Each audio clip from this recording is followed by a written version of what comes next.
love, thankfulness, joy, compassion. These are 4 qualities, let's say, that are necessary to be developed if you want to take full part of this life, because that's the quality of life. Today, I sit down and drink tea with Master Shi Heng Yi and talk about the 4 qualities of life. Today's video was made possible at mulliganbrothers.com, where you can get the Memento Mori poster with 10% off using code STOIC at checkout. It's a poster to remind you that you're going to die. It's 80 years of tiny little squares that you fill in. That's filled in to 30 years, and one day there is a box on there somewhere that I won't fill in. It's the most powerful tool that I have used for the last year. Use code STOIC at checkout for 10% off. Also, you can get the Inspire Change t-shirts, hoodies, and journals there as well, with the link in the description. Before that, I want to say a thank you to everybody who supported these projects and made it possible.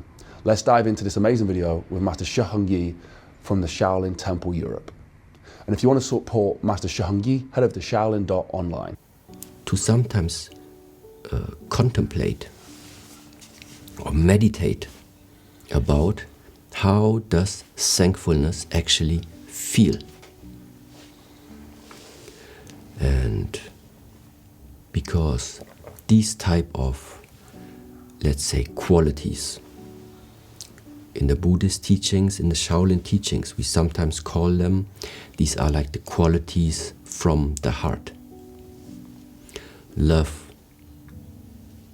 thankfulness, joy, compassion. Love, thankfulness, joy, compassion. These are 4 qualities, let's say, that are necessary to be developed if you want to take full part of this life, because that's the quality of life. To be loving to yourself and then towards others. Only if you know what love is, you can understand what compassion is. Because compassion means, because you love, let's say, you have a feeling for yourself, then you project this feeling towards other people. Then you look out in the world and you see the people that either they have not realized yet what they have, or you see that they are being blocked or sad by whatever, that love does not shine out from them. And because you feel this for them, that this is something which is missing in them, which is blocking them still, this is why the feeling of compassion arises. That you would wish the best for that person, that eventually all the blockages, all the stagnation, all the fantasies and illusions start to dissolve, and that natural feeling starts to come out again. That's why this love and compassion is so close related. And the thankfulness, I think it has also something to do just with the way of the tea, the appreciation of the process, the appreciation of the uniqueness of individuals, and the thankfulness that no matter what, that we have this chance right now to be alive. Yeah, some people complain about that they are alive, then commit suicide, which in terms of Buddhist perspective is one of the worst things you can do. Because it is like this nature, God, the creator, the creation, gave you the chance, something very special, existence, and you waste it by committing suicide. This is how, like, I put it now a little bit harsh, but that's how it is. So it's like you disrespect the creator's creation. Yeah, and that's why, like, this thankfulness, this respect and appreciation for life is also something that we relate to as a quality of the heart. And Yeah, and the other aspect, of course, this life, nothing is sometimes too serious, therefore joy. Sometimes you need those joyful moments where you come back to making the mind empty and return back to the stage that very often I think you can see in children. There is no predetermined concept yet how to behave when that joy arises. And then when the joy comes, just let the joy be. Yeah. So, and meanwhile, in this world, if I look out, sometimes you just need to go out in the city here in Germany, yeah, and it's that serious. You rarely see people walking meanwhile somehow just on the street and at least have a little bit of a smile on the face. It's that serious. Business life even more. There it's not just about being serious, there you have the poker face. There you additionally add something up on top of the face just in order to cover up what's the real deal. Now, this is where sometimes we are nowadays. And of course, these things have developed because there was probably a reason why it maybe is useful to have these type of attitudes. But to balance things out, I think it's also necessary to at least know about the existence that these type of qualities is something that not just in our tradition, but I think there are many traditions which are relating these qualities, love, compassion, thankfulness and joy, to the core elements of the human being. So, and this is something that part of our curriculum inside this monastery is what we want to bring out. Because sometimes, of course, you can ask, so here in the temple you're spending so much time doing all this type of training, going through the methods where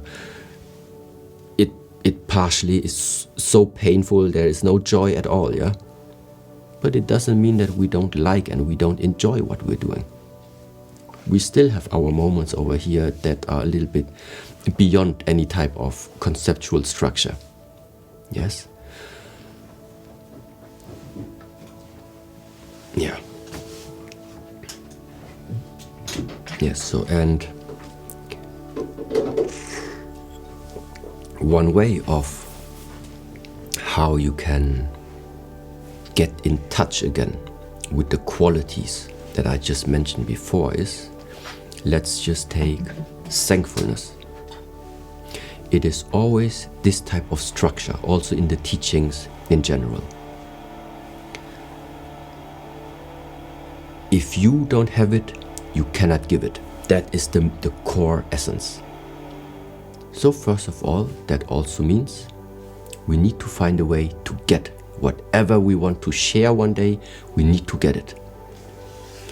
So, thankfulness. And the easy way is you take yourself some time, can drink some tea, you need space for yourself. You need the space because now you need to go into the space. The space, for example, of your past. And you go through the moments that come into your mind where you think you were really grateful, where you think you had this feeling of thankfulness.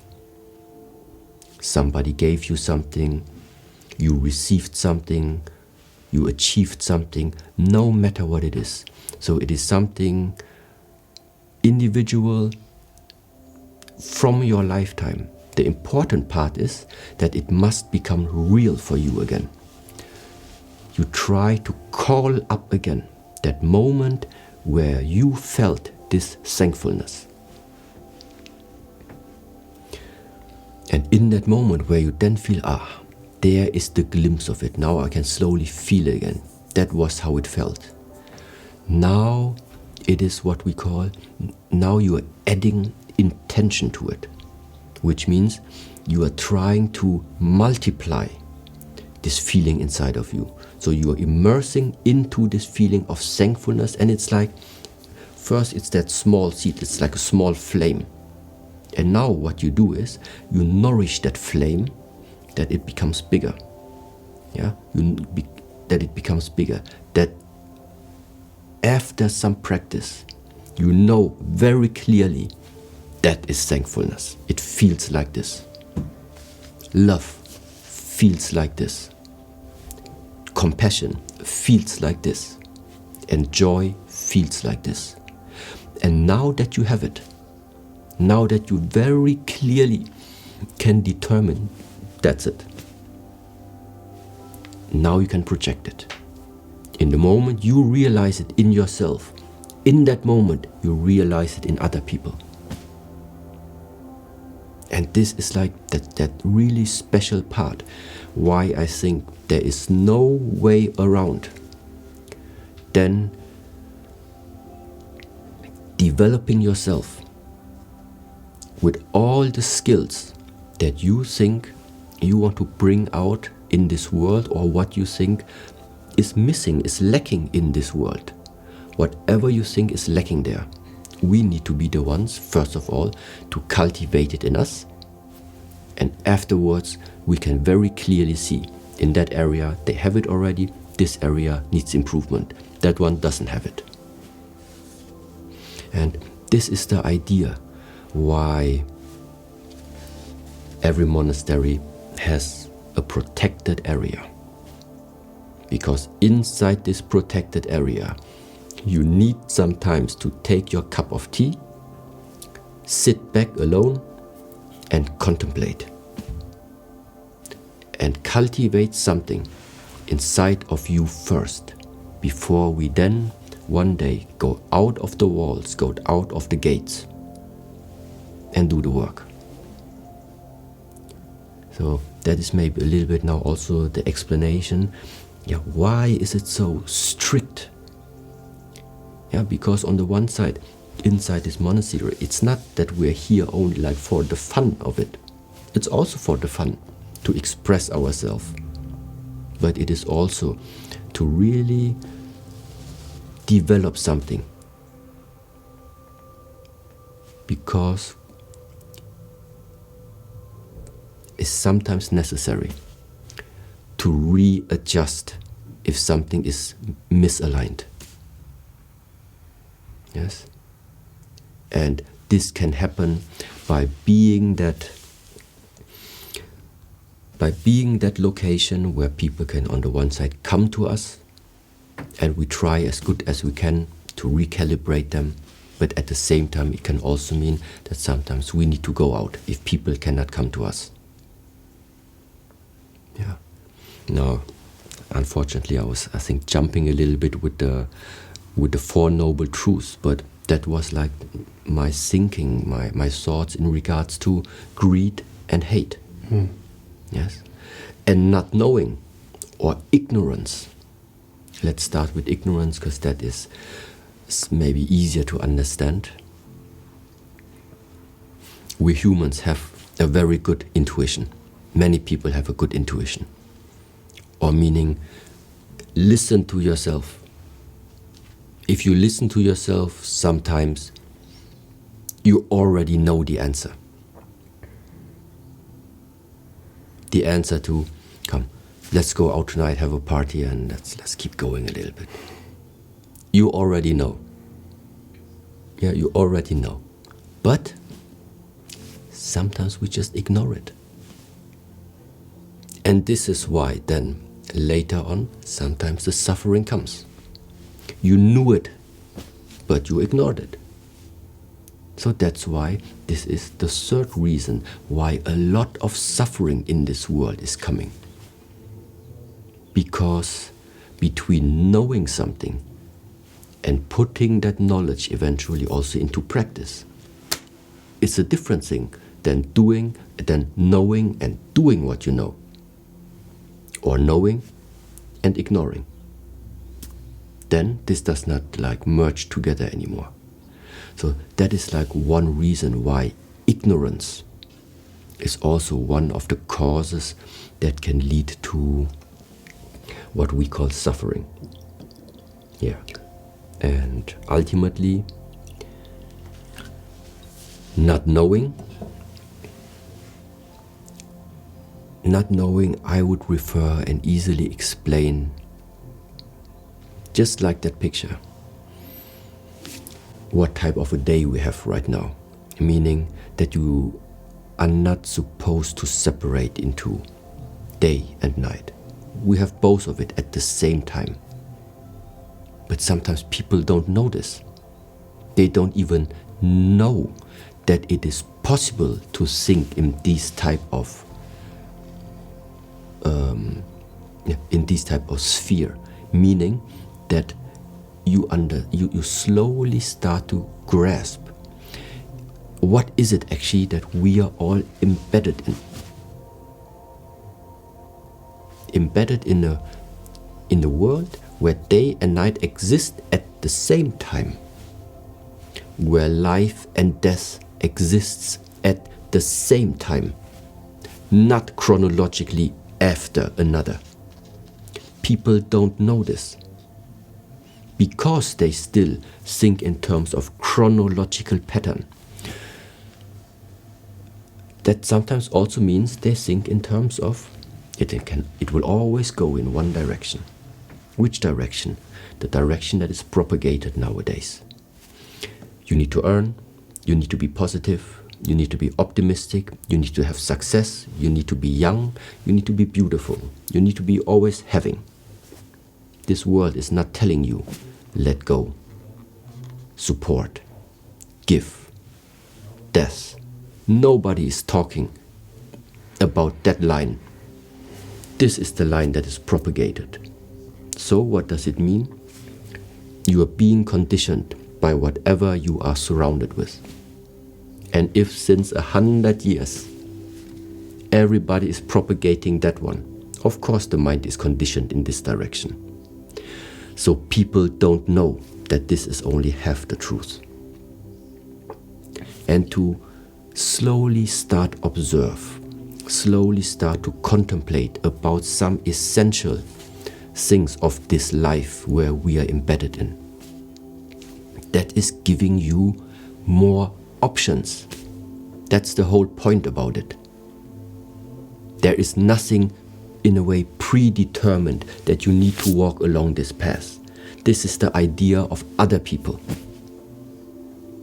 To understand this one and to understand this one and to understand it's together. It's different. It opens different possibilities for you. Because you are not supposed to live a life what other people expect you to live. You live the life you expect from yourself. You express from yourself. While, once again, of course, not harming others. But besides that, everything is allowed. Thank you so much to Master Shi Heng Yi and Shaolin.online, where you can get more resources from the Shaolin Temple with the link in the description. For me, this tea talk was one of my favorite conversations that I had with Master Shi Heng Yi, and I'm very interested to hear your guys' thoughts. Do you want to start seeing a more comfortable conversation, a more podcast style conversation on the channel as well? We'll always do the interviews because we have the documentary projects that we do weekly on the motivational channel on Mulligan River's main page, but I do want to start diving into a more comfortable conversation and sharing my experience, sharing my brother's experience, my sister's experience on the podcast with people like Master Shi Heng Yi, and have it more relaxed, and we can maybe get a studio somewhere to be able to do that. So please let me know, comment down below, come over to my Instagram, say your thoughts on what you think of the content you want to see. We have got a big project lined up for the interview channel that's happening in May. I'm really excited to share that with you guys. It's our biggest project to date that will be going onto this channel. It's a 3-part series. Thank you for all your support at mulliganbrothers.com, where you can get the Memento Mori poster. It's a poster full of 80 years, and each little square represents a week of your life. You fill it in as you go along, and it's a constant reminder that one day your time on earth will be done. For me, it's been the most powerful tool that I have used over the last year for success. And you can get 10% off using code STOIC at checkout at www.mulliganbrothers.com, where you can also get the Inspired Change t-shirts, hoodies, and journals with the link in the description. And I cannot thank you guys enough for all the support that you've given us on that website. You make all of this possible, so thank you so much. I hope you enjoyed the video. Have a blessed and productive day, and I'll see you in the next one. Peace.